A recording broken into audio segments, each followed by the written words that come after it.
అందరికీ నమస్కారం.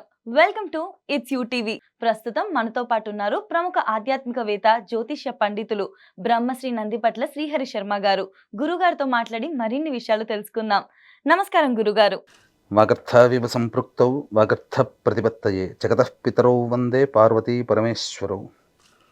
ఆదిత్యాయ చ సోమాయ మంగళాయ బుధాయ చ గురుశుక్రశనిభ్యశ్చ రాహవే కేతవే నమః. శృంగేరి జగద్గురు పీఠాధిపతులకి, కంచి పీఠాధిపతులకి నమస్కారములు తెలియజేసుకుంటూ కార్యక్రమాన్ని ప్రారంభిద్దాం. గురుగారు, ఈ నెల జనవరి 18న మనకు అమావాస్య అయితే వస్తుంది కదా. మరి ఆ అమావాస్య యొక్క విశిష్టత ఏంటి? అంతేకాకుండా ఆ రోజు కొడుకులు కానీ బిడ్డలు కానీ విధిగా పాటించవలసిన నియమాలు ఏంటో చెప్తారా గురుగారు? మనకు పుష్యమాసము అనేటువంటిది ప్రధానంగా చాలా విశిష్టమైనటువంటిది. ఎందుకనంటే ఈ మాసంలోనే వైకుంఠ ఏకాదశి, ఉత్తరాయణ పుణ్యకాలము, అలాగే సంక్రాంతి పండుగ, ఇవన్నీ కూడా విశేషంగా జరుపుకునేటువంటి పండుగలు. అయితే భాద్రపద మాసములో పౌర్ణమి తర్వాత పాడ్యమి నుంచి అమావాస్య వరకు పితృపక్షాలు అని అంటారు. భాద్రపద మాసం ఏ విధంగానైతే శూన్యమాసమో, అలాగే పుష్యమాసంలో కూడా ఎటువంటి ముహూర్తాలు ఉండవు. అందుకనే వీటిని కూడా శూన్యమాసం అని అంటారు. అయితే ఈ యొక్క పుష్యమాసం అనేటువంటిది శనికి సంబంధించినటువంటి మాసం. ఎందుకంటే పుష్యమి నక్షత్రము పౌర్ణమి తిథి రోజున వస్తుంది. కాబట్టి ఆ పుష్యమి నక్షత్రానికి అధిపతి పుష్యమి నక్షత్రానికి అధిపతి శని భగవానుడు, అధిదేవత బృహస్పతి. అందుకే పుష్యమి నక్షత్రానికి మొదటి వాక్యముగా ఓం బృహస్పతిర్నః పరిపాతు పశ్చాత్ అంటే బృహస్పతే అధిదేవతగా ఉన్నటువంటి నక్షత్రంగా అని చెప్పబోతుంది.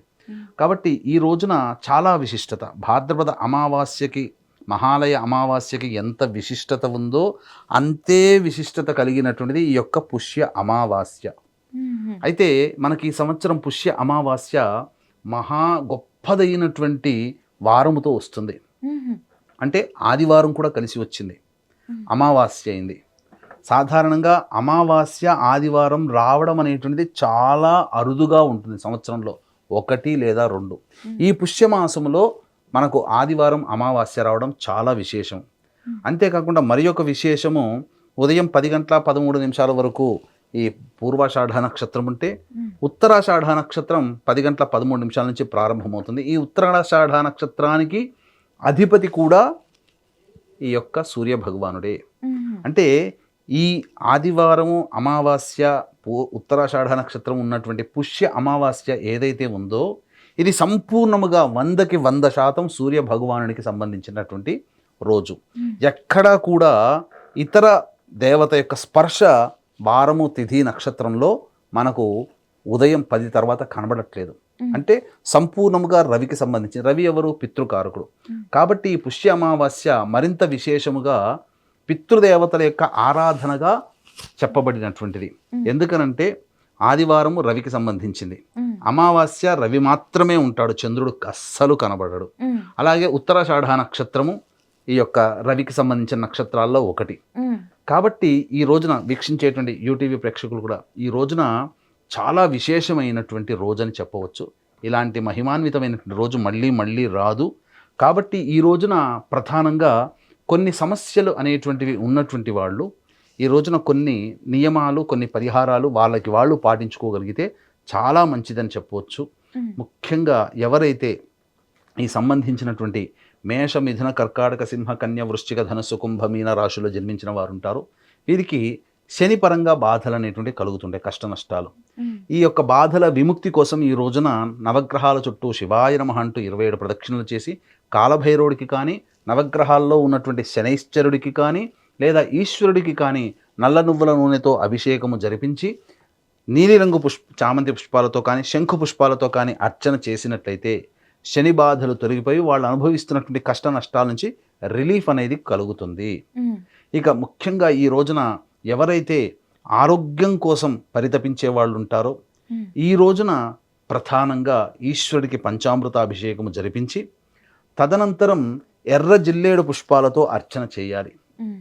ఇక ఈ రోజున భోగభాగ్యాలు కావాలనుకునేటువంటి వాళ్ళు కేవలం ఆవు నేతితో ఈశ్వరునికి అభిషేకము జరిపించి, విభూతి కలిపిన నీటితోనైనా అభిషేకము జరిపించి, మారేడు దళాలతో కనుక అర్చన చేసినట్లయితే వాళ్ళకి సకల ఈప్సితములు అంటే మనస్సులో ఉన్నటువంటి కోరికలు సంకల్పాలు పూర్తిగా నెరవేరి ఆనందకరమైన జీవితంలో ఉంటారు. ఎంత మహత్యము కలిగినటువంటి రోజు మళ్ళీ మళ్ళీ రాదమ్మా. అంతేకాకుండా ఈ రోజున ప్రధానంగా ఉదయం 10:15 నుంచి మొదలుకొని 1 గంట 2 వరకు కూడా అపరాహ్న సమయం ఉంటుంది. కాబట్టి ఈ సమయంలో ఖచ్చితంగా ఆదివారం అందరికీ సెలవే ఉంటుంది. దగ్గరలోని మంచి పండితులను పిలిపించుకొని చక్కగా ఈ రోజున పిండ ప్రదాన కార్యక్రమము, అలాగే తర్పణాది కార్యక్రమాలు, వస్త్రదానములు అనేటువంటివి విధిగా వారసులైనటువంటి కొడుకులు చేయాలి. ఇలా చాలామంది చేసుకోలేని వాళ్ళు కూడా ఉంటారు, అవకాశం ఉండి లేకపోయినా కానీ. దీన్ని దృష్టిలో పెట్టుకుని ఈ ఆదివారం అమావాస్య ఉత్తరాషాఢ నక్షత్రం కలిసి ఉన్నటువంటి పుష్య అమావాస్య రోజున మన పీఠం ఆధ్వర్యంలో మహామహిమాన్వితమైనటువంటి కాశీక్షేత్రంలో అమావాస్య సందర్భంగా పిండ ప్రదానము, తర్పణాది కార్యక్రమాలు, అలాగే ప్రధానంగా దేవీ దేవతల యొక్క శక్తి ఈరోజు చాలా బలంగా ఉత్పన్నమవుతుంది ఈ భూప్రపంచంలో. కాబట్టి ఆ శక్తిని మనం పొందాలి అనేటువంటి ఒక సదుద్దేశంతో, వీక్షించేటువంటి ప్రేక్షకుల యొక్క సంకల్పం నెరవేరాలనే ఉద్దేశంతో సాయంకాలం ఈ సూర్యాస్తమయం తర్వాత సర్వదోష నివారణ పూజలు, హోమాలు జరిపించడం జరుగుతుంది. దీంట్లో భాగంగా ప్రత్యంగిర, బగలాముఖి, రాజశ్యామల, వారాహి, ధూమవతి లాంటి ప్రత్యేకమైన కాలభైరవ హోమాదులు, అలాగే మేష, మిథున, కర్కాటక, సింహ, కన్య, వృశ్చిక, ధనుసు, కుంభమీన రాశిలో జన్మించినటువంటి వారికి శనిదోష నివారణ పూజలు, హోమాలు జరిపించి శక్తిపాతము చేసినటువంటి కరుంగలి మాల ఇవ్వడం జరుగుతుంది. అవకాశం ఉన్న వాళ్ళు ఈ యొక్క కార్యక్రమం తదనంతరం కాంటాక్ట్ చేసి మీ గోత్రనామాదులు నమోదు చేసుకోవచ్చు. 2 కార్యక్రమాలు మన పీఠమాధ్వర్యంలో జరపబడుతున్నాయి. ఈ రెండిట్లో 2 నమోదు చేసుకోవచ్చు, లేదా ఏదైనా ఒకటైనా నమోదు చేసుకోవచ్చు. ఇలా ఈ పుష్య అమావాస్య రోజున మానవులందరూ కూడాను చేసినట్లయితే, ఈ చెప్పినటువంటి పరిహారాలు కనుక చేసినట్లయితే తప్పకుండా వాళ్లకున్నటువంటి సమస్యలు తొలగిపోయి ఆనందకరమైనటువంటి జీవితాన్ని పొందుతారని చెప్పవచ్చు. ఖచ్చితంగా గురుగారు. అసలు ఆ రోజు అమావాస్య రోజు అందరూ కూడా దాన్ని వినియోగం చేసుకొని మీరు చెప్పినటువంటి నియమాలు పాటిస్తే అంతా బాగుంటుంది అంటారు. ఖచ్చితంగా గురుగారు, ధన్యవాదాలు. సర్వం శ్రీ ఉమామహేశ్వర పరబ్రహ్మార్పణమస్తు.